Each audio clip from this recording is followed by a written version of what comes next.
Assalomu sizlarim, kanalimga xush kelibsiz. Kanalimga like hamda podpiska bosishni unutmang. Biz har doimgidek Musofir TV kanali, bizning kanalimizga obuna bo'lishni unutmang. Videolarimizni birinchilardan bo'lib ko'rib borasiz. Har doimgidek Daliyachik men bilan birga o'rtoqlar. Xullas kalom, bizning oilamizda bugun ajoyib bir farshdan shashlik tayyorlaymiz. Duxovkada o'rtoqlar.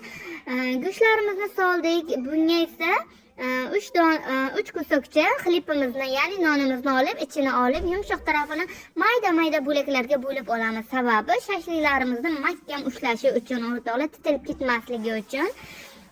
Xullas kalom, bularni ham maydalab oldim. Chesnoklarni qo'shib, perpora va tuzlarni hammasini qo'shdim. Уксусdan ham ozroq qo'shib yubordim.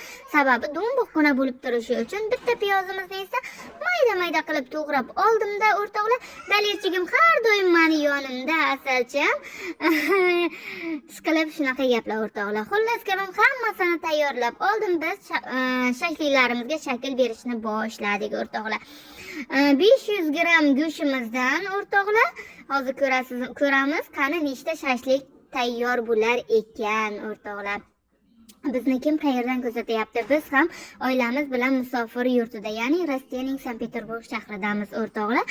Xullas kalom, mana 5 dona bo'lib chiqdi. Bularni duxovkamizga solib, bir dona pomidorimizni bo'laklarga bo'lib, hammasini duxovkaga solib qo'ydim o'rtoqlar.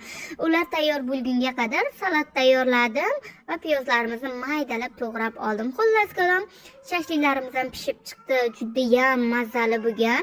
Daliyachigim bilan mazza qilib yeyishni boshladik. Katta o'g'lim ko'chada o'ynagani chiqib ketgan, xo'jayinim hali ishdan kelganlari yo'q. Biz esa qornimiz rosa och chiqib ketdi.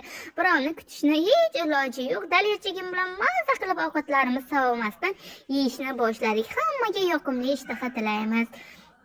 Kelgusi videolarimizda hammamiz Allohga omonat bo'laylik o'rtoqlar.